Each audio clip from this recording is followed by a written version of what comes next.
नमस्कार मित्रांनो, ठरलं तर मग मालिकेच्या येणाऱ्या पुढील भागात आपल्याला पाहायला मिळतोय की चैतन्य म्हणतो की सुमन काकूंना खरंच कोणी किडनॅप केलं असेल तर मग आपल्याला पोलीस कंप्लेंट करायला पाहिजे. तर अर्जुन म्हणतो की मला पूर्ण संशय नागराज काकानेच तिला किडनॅप केलेला असेल. तर दुसरीकडे रविराज अर्जुनला म्हणतो की माझा सख्खा भाऊ त्याच्या बायकोला मारहाण करेल आणि माझ्या वहिनीला त्रास देईल हे मला अजिबात सहन होणार नाहीये.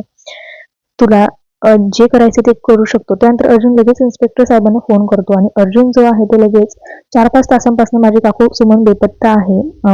आम्हाला संशय आहे की तिला काहीतरी सत्य माहीत पडले, त्याचमुळे तिला कोणतरी किडनॅप केले. तर मित्रांनो, आता आमचा संशय आहे की नागराज काकानेच तिला किडनॅप केलंय.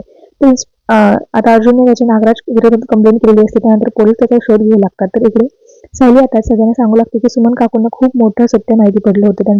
त्या फोनवरही खूप घाबरल्या होत्या. म्हणूनच कदाचित नागराज काकांनी त्यांना कुठेतरी डांबून ठेवलं असेल.